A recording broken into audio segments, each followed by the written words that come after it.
Okay, everyone, welcome to MoonRise. This evening, we are highlighting Kathleen. My name's Barbie Hayes. Megan Thomas runs this place. She keeps it going. E helps her. There's E. E has jewelry over there, too. But tonight is about Kathleen. And I will say that I'm very pleased to have you here tonight. I've watched your work, for a couple of years now. And it's just amazing the transition that we see in Kathleen's work. And I've always loved your landscapes and everything. But I am so into where you're going with your work. So I will let you explain it to people. All right, Kathleen. Thank you.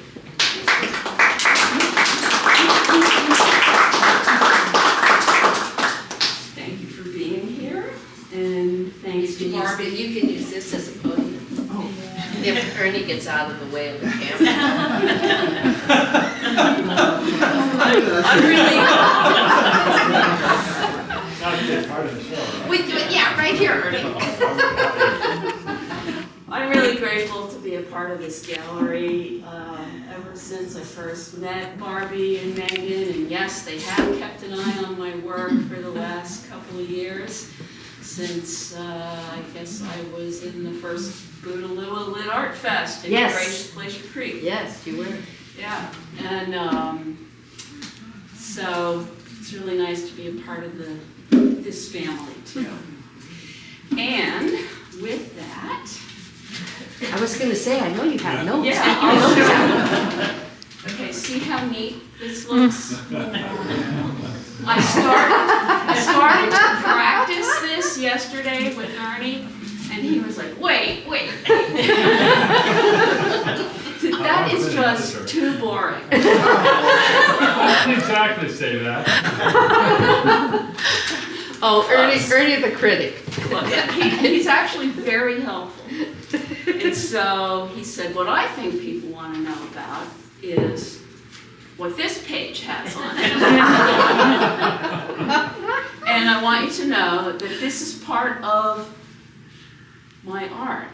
This is part of who I am. It's telling you who I am, because I always took notes like this. All the way through school, angled, in the margins, squeezed in between lines.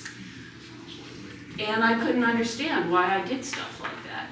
But it's just been me. That's all there is to it.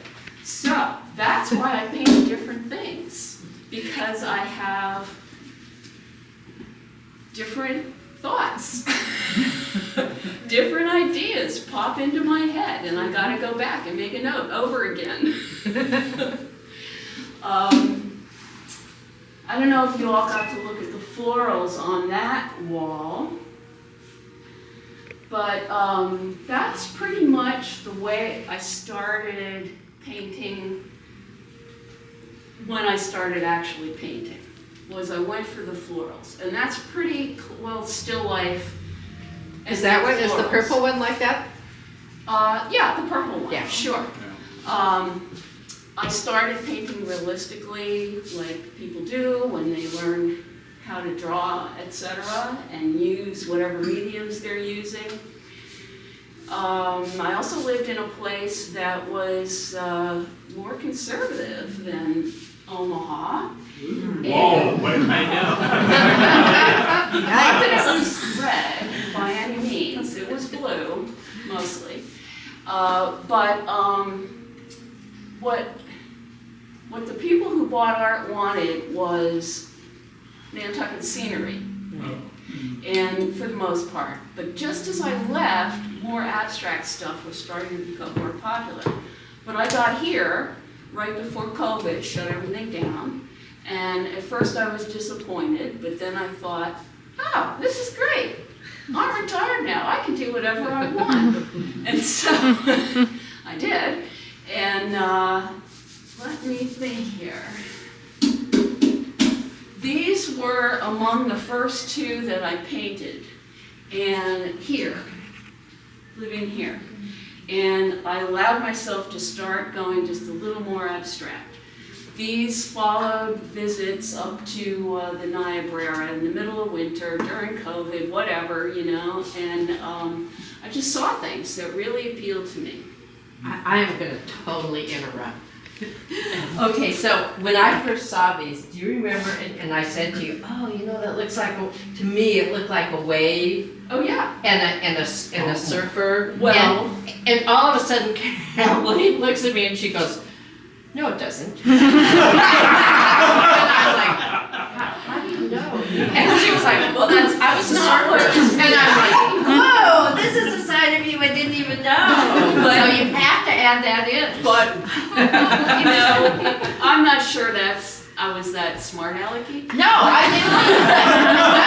But yeah, it was like, no, that's not how that wave looks. You know? Well, yeah, I didn't bring any waves. I saved some because I wanted some of the paintings that I made of real waves. I was a surfer.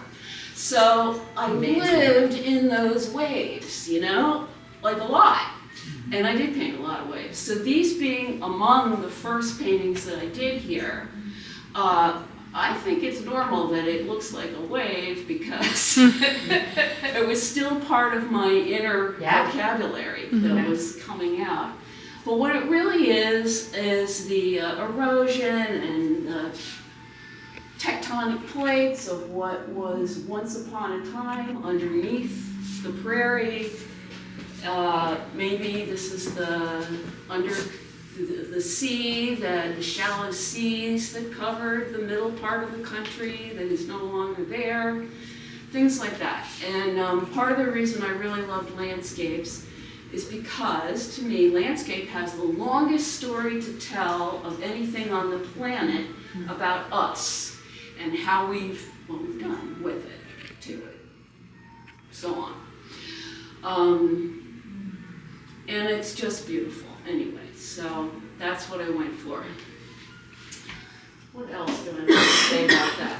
Yeah, florals were the first thing I started painting anyway. So at some point I went back to them. Oh, I had occasion to switch to acrylics here. Oil was another thing that was expected where I used to live, and acrylics were a little bit, you know, for that clientele.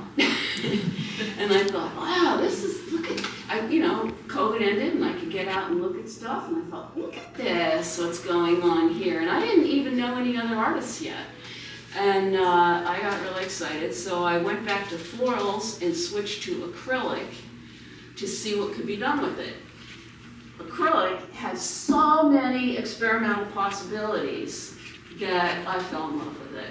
I have left oils, watercolors behind because... You left what behind, Kathleen? I'm sorry. Oils and watercolors. Because you can go nuts with acrylic, as I did here. Yeah, I really like that. Yeah. And maybe here too. You know, that's all acrylic. I think right now you can only see two oils. That one, which I've held back, I haven't showed since Barbie first saw it, because she liked it so much, and I thought, I'm gonna hold that one back and see when another good opportunity to show it comes up. Well, here it is now again. And that's an oil also.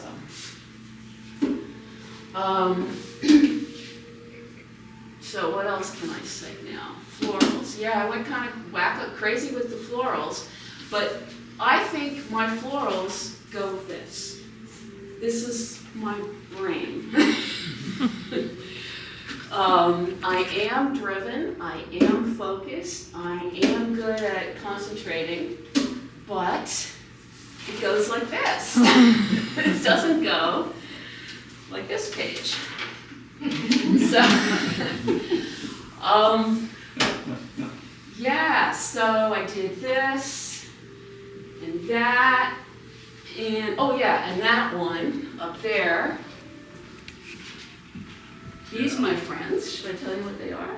They're toilet paper rolls. So, Well, that's good to know. just cardboard on the inside. Emergency, great place. And I get tons of cardboard. I get tons of cardboard with all the shipments I get into the house. I figured I had to do something with it.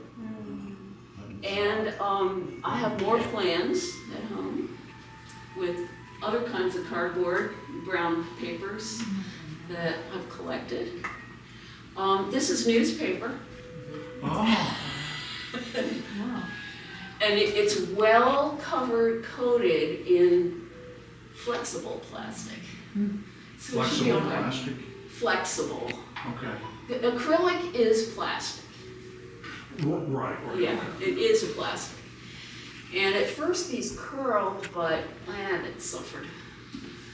And I think you can see a little bit of the newspaper through that one too. But anyway, I called them Tornado. So this is how I get the ideas for my paintings. There's some kind of a seed of an idea that will come into my mind. And I'll just carry on from there. I do have a lot of experience of painting realistically, and being here and trying out all this stuff has given me quite a bit of artistic self-confidence now to just do whatever I feel like. And I've become quite interested in using things that we might otherwise throw away. And as Shannon knows, because she likes to stop by my house every now and then, I've done things that'll be in the next show with bottle caps and bicycle tires, and actually it's just the tubes, not the tires, and pieces of plastic fencing that break off and blow around in the wind, you know, pick those up. So I've really kind of gotten into reusing things. I only put a little bit of that reuse stuff on here because I just wanted to make it sparkle. I'd heard so much about interactive art. I thought, how can I make my art interactive? I thought, well, if I make it sparkly and people move around, then let's see, is there anything else I want to say here?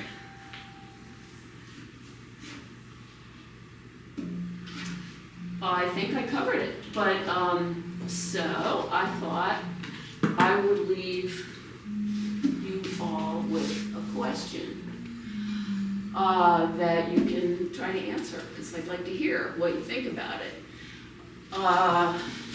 Do you see, can you see, that the same artist has done all these different things?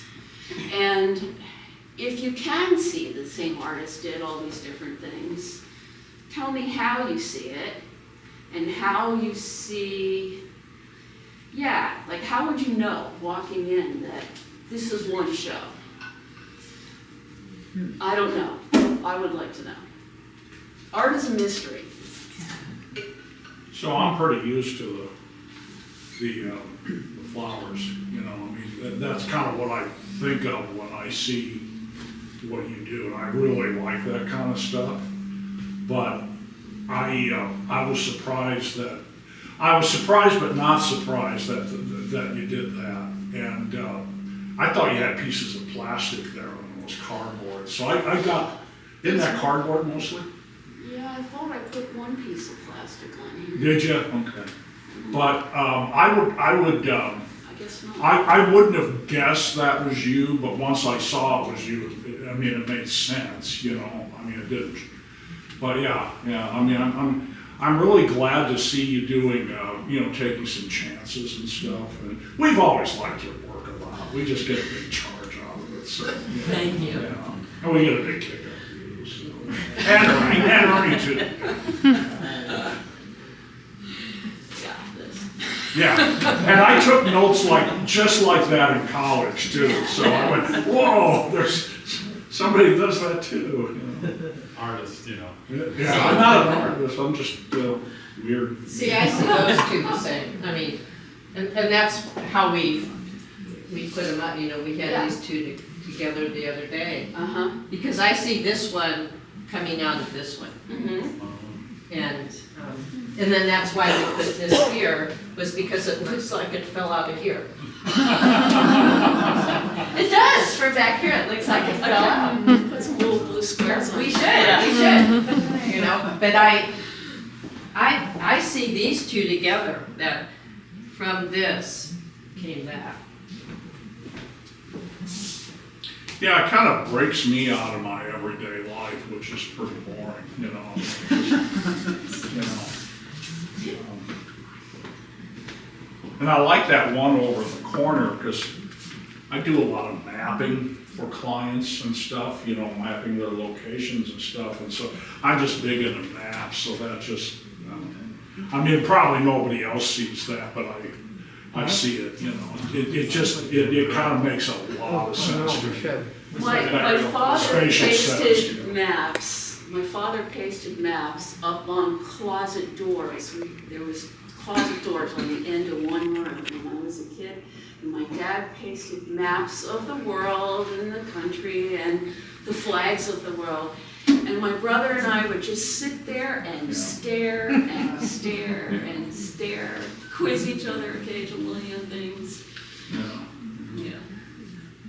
I like maps too. Yeah, I like to go and look at like 1878, look at all the changes in Europe and just Yes. stare at them for I know, you know, yeah. get up till today and what's Yeah, happening. that's what I mean about landscape, which to me includes geology, geography, weather, all of it. The plants that grow there and why, the animals that live there and why, how it developed and why.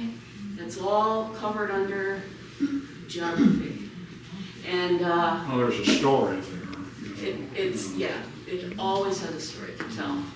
And you can see the geography too in these three Yeah. pieces, Mm-hmm. kind of like you're looking down, well, those other two, but yeah, those, I can see why you put those together too. Right.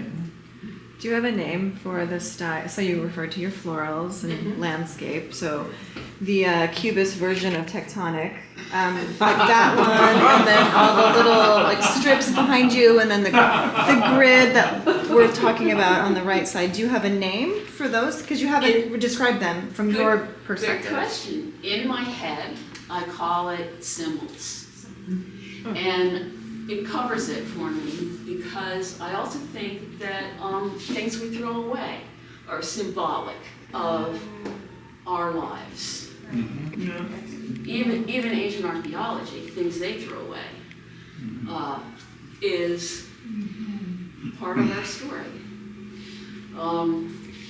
And I think it has merit and some kind of value. I want to give it some kind of value, not just have it be total trash. That's why I'm making this 3D wall hanging with bicycle tubes. I can't wait.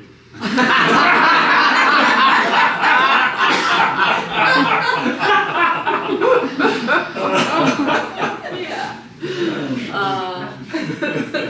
And here's another thing. So in the back of my, I have lots more I want to do with symbols. And that is I don't know, I kind of go back and forth a bit, you know, squeeze things between the lines because I'll get another idea that isn't symbols. It might be more like, I would put it in the group of either floral or landscape. It depends on how it develops. So I've got two black gessoed, black painted canvases waiting for the silver and iridescent paint to go onto it. But I have to figure out that paint first. But so really with symbols, the next thing in my mind, I call heads. It is one. Heads. Heads? I just call it heads Oh, heads! in my mind. And yeah, that could be anything. Right? It's kind of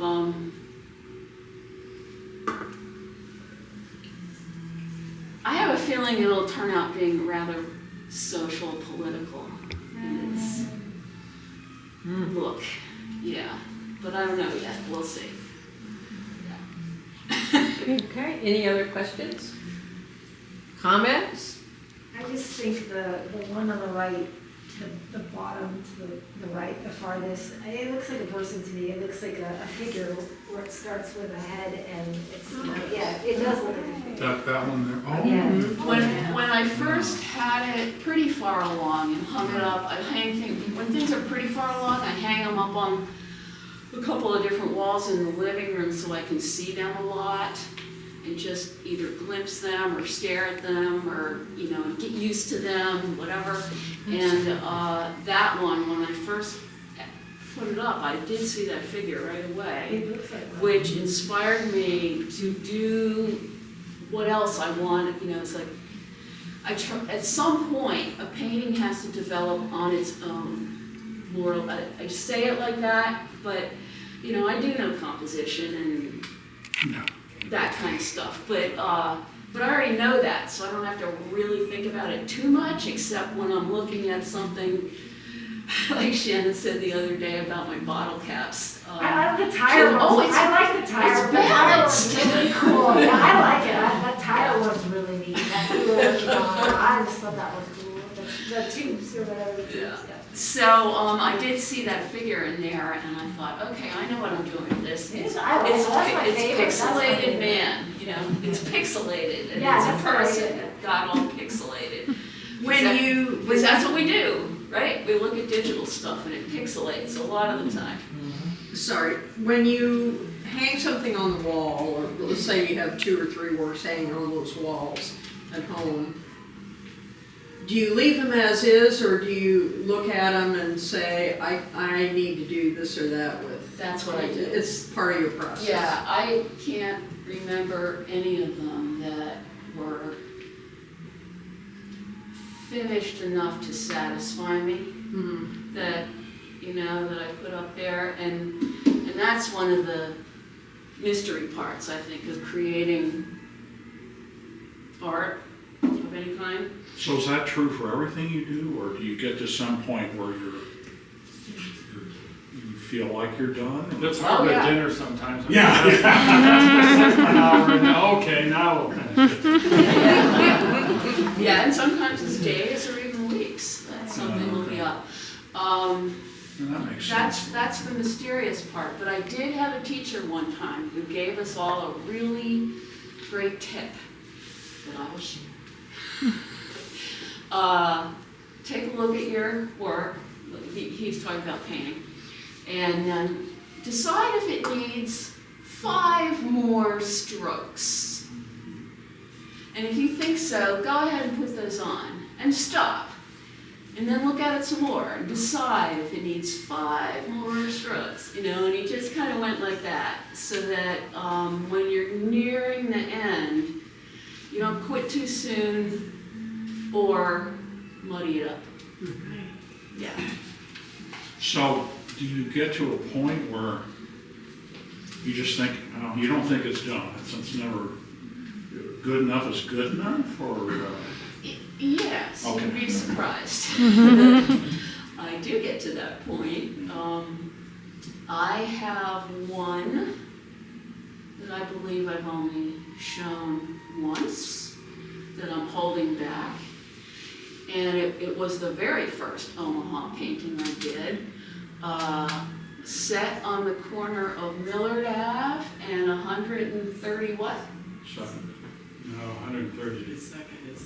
Where the Fourth, church. maybe? Right by Central. Yeah, it's by the Central School's on one corner, and the Episcopal Church is Lutheran Church is on this corner.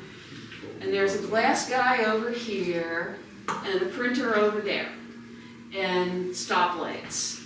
And, you know, we hadn't been here but a couple of days, and we were going over to Terry's house, and I was going the back roads, and went through that way, and I looked left, and there was the most fantastic sunset I had ever seen. And a lot of the buildings were in black silhouette, And the roads weren't damp, but I painted it to make it look that way. And it's on my business card. It's on the front of my business card. And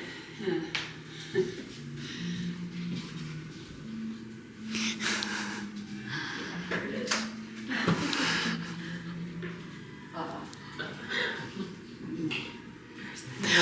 Yeah, that's fine. Now look There we what go. you did. This is it. Yeah, okay. Oh, yes. I remember it now. Yeah. And I've only shown that once. I decided to hold it back because of where it is and what it is. And I think it's really powerful. It's big. It's a really powerful painting. It's really meaningful. The guy who runs the print shop and did up my cards wanted it, but I told him how much it was and he changed his mind. And it's oil. So, yeah, someday it'll live somewhere. I'm happy to hear you didn't lower your price for him. No, no, that would be unfair to the other people who have bought my work. You know, It's tempting. it can be tempting, but I think of some of those people and it's like, I'm not gonna do that to them. I'm not gonna devalue my work, not only for my sake, but for theirs. And, you know, any gallery I get to sell from, you know, the gallery deserves a nice cut because they've done, I'm pro, what do you call it? Get the gallery getting its share because the gallery does all work.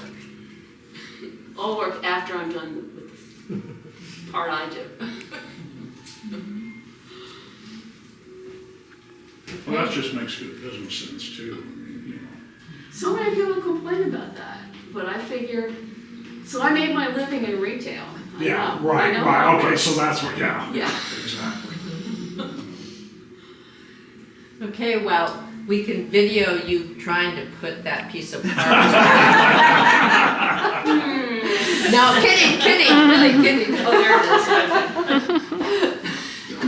But if there are no other questions, we thank you, Kathleen. We love your work, and there's food and wine, and continue the conversation. Thank you. Thank you.